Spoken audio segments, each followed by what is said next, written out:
सुखदेव जी भगवान की जय। आज हम श्रवण करेंगे श्रीमद् भागवत सुधा सागर, जिसे सुख सागर कहा कहते हैं। तो प्रथम अध्याय है, महत्व कथा है। पहला अध्याय है देवर्षि नारद जी की भक्ति से भेंट, है ना।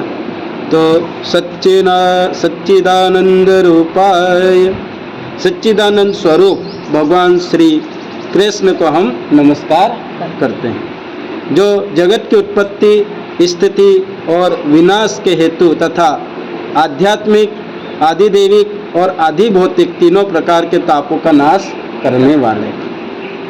जिस समय सुखदेव जी का यज्ञोपवीत संस्कार भी नहीं हुआ था तथा लौकिक वैदिक कर्मों के अनुष्ठान का अवसर भी नहीं आया था, तभी उन्हें अकेले ही संन्यास लेने के लिए घर से जाते देखकर उनके पिता व्यास जी वीरा से करात होकर पुकारने लगे, बेटा बेटा तुम कहाँ जा रहे हो।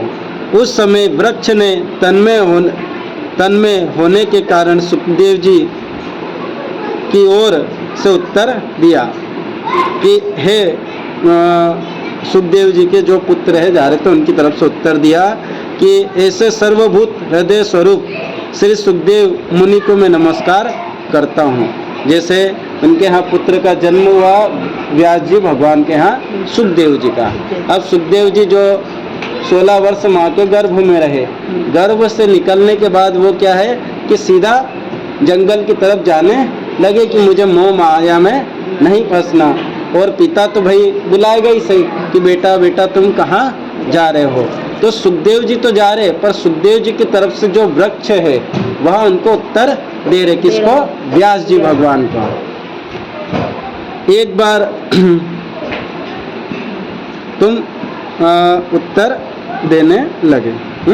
तो ये कथा आगे आएगी, बाकी इसके बाद इनने सीधी कह दिया कि एक बार उत्तर वही दिया। पेड़ भी कहते हैं कि भाई हम भी फलों को देते हैं पर मोह नहीं रखते, वो भी जन कल्याण के लिए समर्पित कर देते। ये बात आगे आएगी, पर आगे इनने फिर कहानी कहाँ ले गए, उत्तर दिया।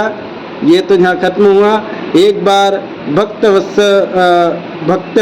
कथामृत रसास्वाद करने कुशल मुनिवर सोनका जी ने नेमिसारण क्षेत्र में विराजमान महान मती सूत जी को नमस्कार करके उनसे पूछा, मतलब एक बार जो कथा के रसिक जैसे आप हैं, कथा के प्रेमी, उनने सूत जी भगवान को नमस्कार किया, प्रणाम किया और उनसे पूछा, जो कथा के प्रेमी थे। सूत जी बोले, सूत जी उनका आपका ज्ञान अज्ञानता को नष्ट करने के लिए करोड़ सूर्य के समान है। सुखदेव जी को सभी ऋषि कह रहे कि भाई आपका जो ज्ञान है करोड़ों जो अंधकार रहता है उसको समाप्त करने वाला है। आप हमारे कानों के लिए रसायन अमृत स्वरूप सर्ग वित्त कथा, कई अच्छी कथा हमें श्रवण कराइए, जिसमें भक्ति हो, ज्ञान हो और वैराग्य से हो, विवेक हो और जिसमें विवेक की वृद्धि हो, ऐसी हमें कथा श्रवण कराइए। माया मोह से छुटकारा हमें प्राप्त हो, ऐसी हमें कथा सुनाइए। क्योंकि इस घोर कली काल में जीव प्राय असुरी स्वभाव के हो गए हैं।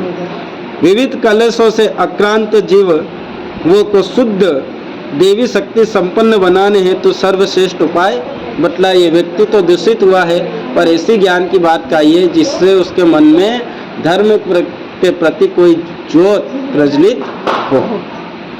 सूत जी आप हमें कोई ऐसा शाश्वत साधन बतलाइए जो सबसे अधिक कल्याणकारी तथा पवित्र करने वाला हो।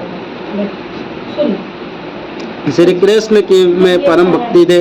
चिंतामणि केवल लौकिक सुख दे सकती है। चिंतामणि है, कोई चिंता है तो लौकिक सुख आपको दे दी। कल्पवृक्ष अधिक से अधिक स्वर्ग की संपत्ति दे सकता है, जो ऊपर स्वर्ग लोक है, 14 रत्नों में निकला है। परंतु गुरुदेव प्रसन्न हो तो भगवान का योगी दुर्लभ नित्य वैकुंठ धाम दे देते हैं। कभी कोई गुरु हम पे प्रसन्न हो तो जैसे कहते नहीं कि डॉक्टर उनको दिखाया, संतान प्राप्त नहीं हुई, और किसी संत का आशीर्वाद मिल जाए तो उम्र भी बढ़ जाती है, संतान प्राप्ति सभी को, और ज़्यादा आशीर्वाद मिल जाए तो भगवान के दर्शन भी प्राप्त हो जाते हैं। तो सूत जी ने कहा, सोनक जी ऋषियों, तुम्हारे हृदय में भगवान का प्रेम है, इसलिए मैं विचार कर तुम्हें संपूर्ण सिद्धांतों का निष्कर्म सुनाता हूँ, जो जन्म मृत्यु के भय का नाश कर देता है, जो भक्ति से प्रवाह को बढ़ाता है और भगवान श्री कृष्ण की प्रसन्नता का प्रधान कारण है। मैं वह तुम्हें साधन बतलाता हूँ, उसे सावधान होकर सुनो। सुखदेव जी ने कलयुग में जीवों के काल रूपी सर्प के मुख का ग्रास होने का त्रास नाश करने के लिए श्रीमद् भागवत शास्त्र का प्रवचन किया है। मन की शुद्धि के लिए इससे बढ़कर कोई साधन नहीं। जब मनुष्य के जन्मांतर का पुण्य उदय होता है, तभी उसे भागवत शास्त्र की प्राप्ति होती है। जन्म जन्म के अच्छे पुण्य एकत्र हो गए तभी हम यहाँ सुन पाएंगे, नहीं तो अन्यथा नहीं। जब सुखदेव जी राजा परीक्षित को यह कथा सुनाने के लिए सभा में विराजमान हुए, तब देवता लोग उनके पास अमृत का कलश लेकर आए। देवता अपना काम बनाने में बड़े कुशल होते हैं, अतः यह भी सबने सुखदेव जी को नमस्कार करके कहा, आप यह अमृत लेकर बदले में हमें कथा अमृत का दान कीजिए। मतलब ये अमृत आप ले लो, जो परीक्षित है उनको यह इसका पान पिला दो, अमर हो जाएंगे, और हमको आप कथा सुना दो, है ना। इस प्रकार परस्पर विनिमय यानी अदला बदली हो जाने पर राजा परीक्षित अमृत पान करे और हम सब श्रीमद् भागवत रूपा अमृत पान करेंगे। इस संसार में कहाँ कांच और कहाँ महामूल्य मणि, कहाँ सुधा और कहाँ कथा। सुखदेव जी ऐसे कहते कि भैया ये तो जो है अमृत क्या है, कांच है, और कथा क्या है, मणि है। सुखदेव जी ने यह सोचकर उस समय देवताओं की हंसी उड़ा दी। उन्हें भक्ति शून्य कथा का अनाधिकारी जानकर, मतलब आप अधिकारी नहीं हो, जानकर कथा अमृत दान किया। इस प्रकार यह श्रीमद् भागवत की कथा देवताओं को भी दुर्लभ है। बोलिए सच्चिदानंद भगवान की। पूर्व काल में श्रीमद् भागवत के श्रवण से ही राजा परीक्षित की मुक्ति देखकर ब्रह्मा जी को बड़ा आश्चर्य हुआ। जो आश्चर्य हुआ कि 7 दिन में इसकी मुक्ति कैसे हो गई। भाई 7 दिन में कथा सुनने से कोई मुक्त हो सकता है क्या? भाभी वो दीपक इधर रख दो, आँच लग रहे हैं। वो दीपक वहाँ पट्टिए पर रख दो। आपने लगाया क्या? पर साइड से कर दो, आँच उसके पास नहीं जाए, परिधि के पास। उन्होंने सत्य लोक में तराजू बांधकर साधनों को तोला, जो उनका सत्यलोक है। अन्य सभी साधन तोल में हल्के पड़ गए। अपने महत्व के कारण भागवत ही सबसे भारी रहा। यह देखकर सभी ऋषियों को बड़ा विस्मय हुआ। उन्होंने कलयुग में इस प्रकार भागवत शास्त्र को ही पढ़ने सुनने तत्पर मोक्ष देने वाला निश्चय किया। सप्ताह विधि से श्रवण करने का यह निश्चय भक्ति प्रदान करती है। पूर्व काल में इसे दया परायण सनकादिक ने देवर्षि नारद को सुनाया था। मतलब ये 7 दिन की जो साप्ताहिक है कैसे बनी, कि भागवत सिर्फ 7 दिन में ही की जाती है। रामायण आप 7 दिन में कर लो, 9 दिन में, 11 दिन में, और शिव पुराण भी 9 दिन में, 7 दिन में। पर भागवत को ना तो घटा सकते हो ना ही बढ़ा सकते हो। तो उसके बारे में कि पूर्व काल में नारद जी को सुनाया था। तो क्या है वो आगे आएगी। यद्यपि देवर्षि ने पहले ब्रह्मा जी के मुख से इसे श्रवण कर लिया था, पहले उनने श्रवण कर लिया। जैसे मैंने कथा का कहा, घर वाले पापा भी कहते भाई शिव पुराण कर, कथा कर, पर मैंने बात मानी नहीं मानी। बात किनकी मानी? दीदी की मानी। ऐसे ही नारद जी को पहले तो सुन ली, पर उनको उनके पिताजी की बात ध्यान में नहीं आई, उस समय भूल गए। कि संत कुमार ने सुनाए। तदपि सप्ताह श्रवण की विधि तो उन्हें सनकादिक ने ही बतलाई है। जो सनकादिक संत कुमार कहे हैं, 4 मुनि हैं, वो संत कुमार, है ना। तो सोनक जी ने पूछा, संसारिक प्रपंच से मुक्त एवं विचरणशील नारद जी संकादिक के साथ सहयोग कहाँ से हुआ और विधि विधान से श्रवण से में उनकी प्रीति कैसे हुई। मतलब वही बात है कि नारद जी एक स्थान पे कहीं पे नहीं ठहरते, पर उनने 7 दिन ऐसा कैसे मतलब कि ठहर गए और एक स्थान पे बैठ के यह कथा श्रवण कैसे सुन ली।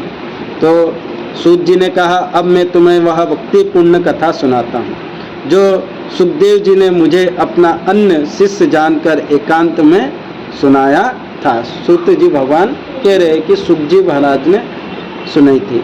एक दिन विशालापुरी में चारों निर्मल ऋषि सत्संग के लिए आए। वहाँ उन्होंने नारद जी को देखा।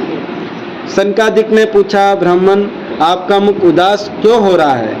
आप चिंतातुर कैसे हो? इतनी जल्दी जल्दी आप कहाँ जा रहे हो और आपका आगमन कहाँ से हो रहा है? इस समय तो आप उस पुरुष के समान व्याकुल जान पड़ते हो जिसका सारा धन लूट लिया गया हो। आप जैसे आसक्ति रहित पुरुषों के लिए यह उचित नहीं है। इसका कारण बतलाइए। वही बात बतलाई है कि नारद जी पहले भक्ति से मिलते, आगे आएगी इसमें कथा। तो जा रहे थे चिंता, तो भाई नारद जी तो खिले हुए नारायण करते, पर आज ऐसे क्यों है? तो अपन एक एक आपको अध्याय सुनाएंगे क्योंकि बड़े बड़े हैं। संकादिक ने इस प्रकार पूछा तो नारद जी ने कहा, मैं सर्वोत्तम लोक समझकर, अच्छा लोक समझकर कहाँ आया? पृथ्वी पर आया। यहाँ पुष्कर गया, प्रयाग गया, काशी गया, गोदावरी गया, नासिक गया, हरिद्वार, कुरुक्षेत्र और सब अनेकों तीर्थों में विचरण करता रहा, किंतु मुझे कहीं भी मन को संतोष देने वाली शांति नहीं। इस समय अधर्म के सहायक कलयुग ने सारी पृथ्वी को पीड़ित कर रखा। अब दया, सत्य, तप, शोक, दया, दान आदि कुछ भी नहीं है। बेचारे जीव केवल अपना पेट पालने में लगे हुए। बात भी सही है, क्या है कमाना दिन भर इधर उधर, पर भगवान के लिए बोला आरती आधा घंटा कौन खड़ा है? ये असत्य भाषी हो गए, वही झूठ बोलते रहते हैं, आलसी हो गए हैं, मन बुद्धि वाले हो गए हैं, जिनका भाग्यहीन है। और जो साधु संत कहे जाते हैं वे भी बहुत कुछ बतलाया है कि कहते नहीं अपन विश्वास नहीं करते, ये तो पाखंड करते। बहुत कम साधु संत हमको अच्छे मिलते हैं, साधु का रूप बनाकर लोग घूमते रहते हैं, ऐसे बतलाया गया। इस कलयुग के दोष देखा और पृथ्वी पर विचरता हुआ मैं यमुना जी के तट पर पहुंचा, जहां भगवान श्री कृष्ण की अनेक लीलाएं हो चुकी। मुनिवरों सुनिए, वहां मैंने एक बड़ा आश्चर्य देखा। क्या कि एक युक्ति स्त्री खिन्न मन से बैठी थी। उसके पास 2 वृद्ध पुरुष अचेत अवस्था में पड़े जोर जोर से सांस ले रहे थे। वृद्ध अवस्था वाले बूढ़े, और युक्ति क्या थी? जवान। वह तरुणी यानी जवान उनकी सेवा करती हुई कभी उन्हें चेत करने का प्रयास करती और कभी उनके आगे रोने लगती। वह अपने शरीर से रक्षक परमात्मा को 10 दिशाओं में देखती रहती थी। उसके चारों ओर सैकड़ों स्त्रियां उन्हें पंखा झेल रही थी और बार बार समझाती जाती। दूर से यह सब चरित्र देखकर मैं कुतूहलवश उनके पास चला गया। मुझे देखकर वह युक्ति खड़ी हो गई और बड़ी व्याकुल होकर कहने लगी। युक्ति ने कहा, अजी महात्मा जी, क्षण भर आप ठहर जाइए और मेरी चिंता को नष्ट करिए, दूर करिए।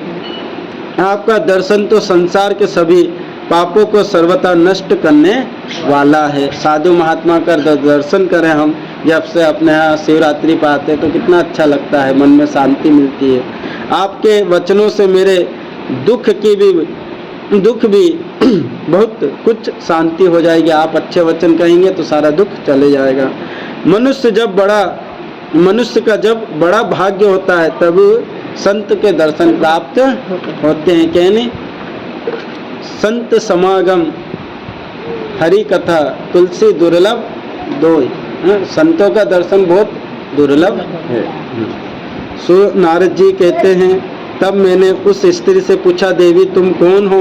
ये दोनों पुरुष तुम्हारे क्या लगते हैं, क्या है? और तुम्हारे पास ये कमल नयनी देविया जो पंखा झेल रही, ये कौन है?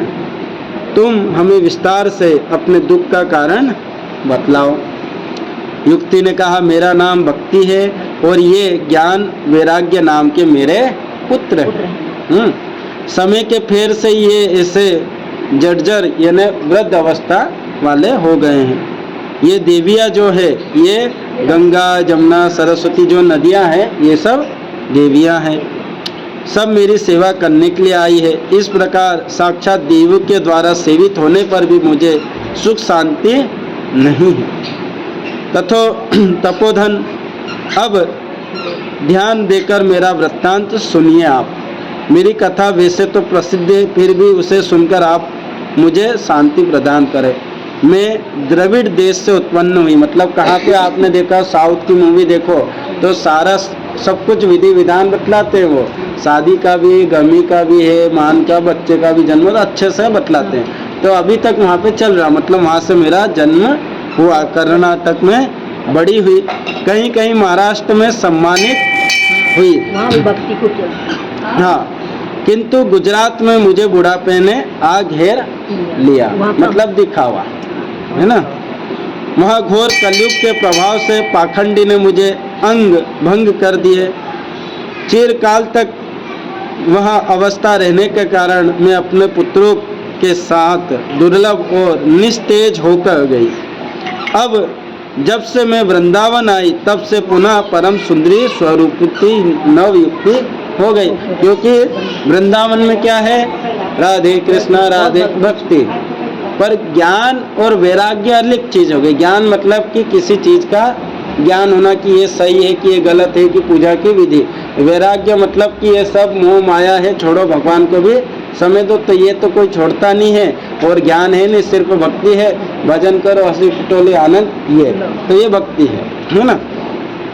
तो मैं तो युक्ति हो गई, किंतु सामने पड़े हुए ये दोनों मेरे पुत्र थके मंदे दुखी हो रहे हैं। अब मैं यहाँ स्थान छोड़कर अन्यत्र और कहीं जाना चाहती हूँ। ये दोनों बूढ़े हो गए, इसी दुख में दुखी हूँ। मैं तरुणी क्यों और मेरे दोनों पुत्र बूढ़े क्यों? मैं तो जवान हूँ, पर पुत्र बूढ़े क्यों? हम तीनों साथ रहने वाले हैं, फिर यह विपरीत क्यों है? होना तो यह चाहिए कि माता बूढ़ी हो और पुत्र जवान हो। इसी से आश्चर्यचकित चित्त से अपनी इस अवस्था शोक करती रहती हूँ। आप परम बुद्धिमान और योग नीति है, इसका कारण क्या हो सकता है, आप बतलाइए। नारद जी ने कहा, साध्वी, मैं अपने हृदय में ज्ञान दृष्टि से तुम्हारे संपूर्ण दुख का कारण देखता हूँ। तुम्हें विषाद नहीं करना चाहिए, श्री हरि तुम्हारा कल्याण करेंगे। सूत जी कहते हैं, मुनिवर नारद ने इस एक क्षण में ही इसका कारण जान लिया। नारद जी ने कहा, देवी सावधान होकर सुनो, यह दारुण कलयुग है। इसी से इस समय सदाचार, योग मार्ग और तप आदि सभी लुप्त हो गए हैं।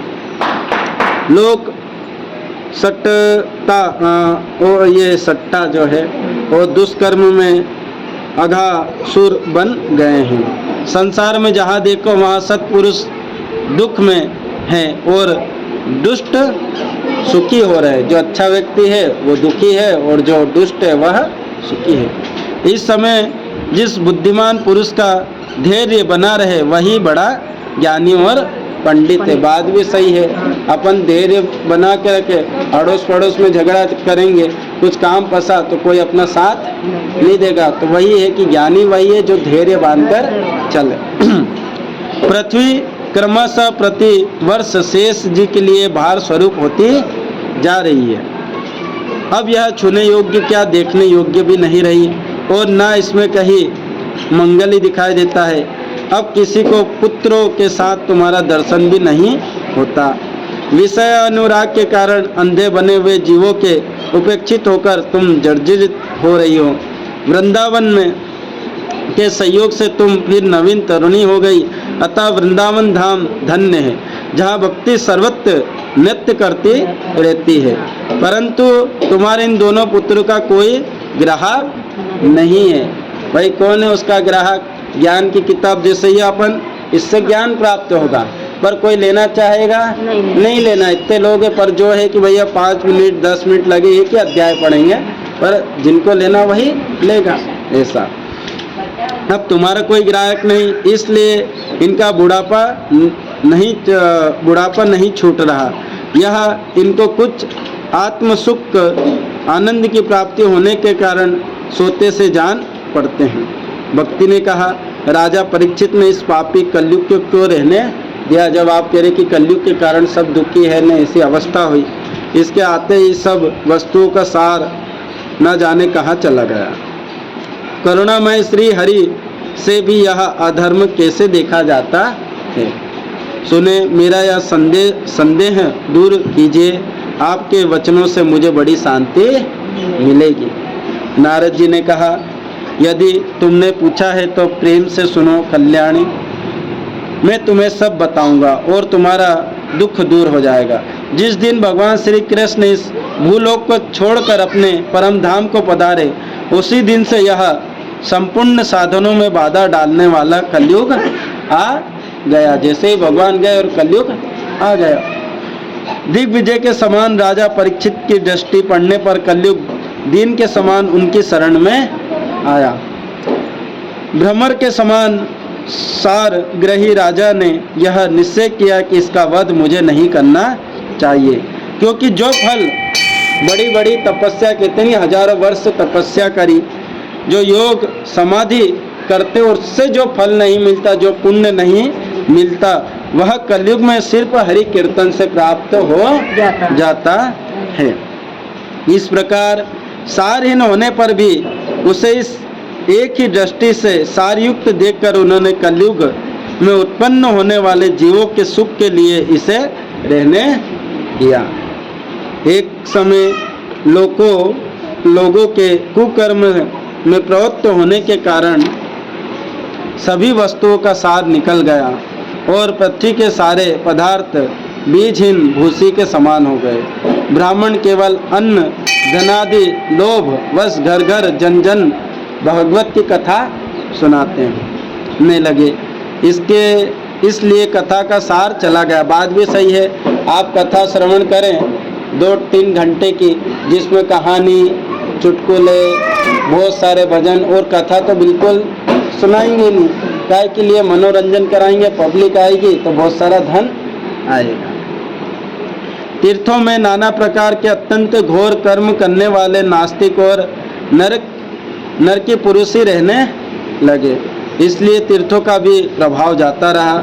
जिनका चित्त निरंतर काम, क्रोध, महान लोभ और तृष्णा से तपता रहता है, वे भी तपस्या का ढोंग करने लगे। इसलिए तप का भी सार निकल गया। मन पर काबू न होने के कारण तथा लोभ, दंभ और पाखंड आश्रय लेने के कारण शास्त्र का अभ्यास न करने से ध्यान योग फल मिट गया। पंडितों की यह दशा है कि वे अपनी स्त्रियों के साथ भैंसों की तरह रमण करने देते हैं, मतलब कि कैसे एक ही थाली में खा रहे, बहुत सारे साथ साथ घूम रहे, बाहर में बाहर डाल के, ऐसा। उनमें संतान पैदा करने की कुशलता पाई जाती है, मुक्ति साधन में सर्वथा कुशल है। संप्रदाय अनुसार प्राप्त हुए वैष्णव भी कहीं कहीं देखने को नहीं मिलते। इस प्रकार सभी वस्तुओं का सार लुप्त हो गया। यह तो इस युग का स्वभाव ही है, इसमें किसी का दोष नहीं। इसी से पुंडरीकाक्ष भगवान बहुत समीप रहते हुए सब सहन कर रहे हैं। सूत जी कहते हैं, सोनक जी, इस प्रकार देवर्षि नारद के वचन सुनकर भक्ति को बड़ा आश्चर्य हुआ। फिर उसने जो कुछ कहा उसे सुनिए। भक्ति ने क्या कहा? देवर्षि, आप धन्य हैं, मेरा बड़ा सौभाग्य है जो आपका समागम हुआ। संसार में साधुओं का दर्शन ही समस्त सिद्धियों का प्राप्त कराने वाला है। आप केवल एक बार उपदेश धारण करके कयाधु कुमार प्रहलाद ने माया पर विजय प्राप्त कर ली थी कयादु का पुत्र प्रहलाद। ध्रुव ने भी आपकी कृपा से ध्रुव पद प्राप्त किया। भक्ति क्यों कह रही है? क्योंकि जब प्रहलाद जी कयादु के गर्भ में थे तो भगवान नारद जी ने ओम नमो भगवते वासुदेवाय, और ध्रुव का इसलिए कि जब जंगल गए थे तो उनको जो मंत्र दान नारद जी ने दिया था। आप सर्व मंगल में हो, साक्षात ब्रह्मा जी के आप क्या हो? पुत्र हो, गोदी से जन्म हुआ है। मैं आपको नमस्कार करती हूँ। बोलिए सच्चिदानंद भगवान की जय। अब कल सुनेंगे दूसरा अध्याय, भक्ति का दुख दूर करने के लिए नारद जी का उद्गम। तो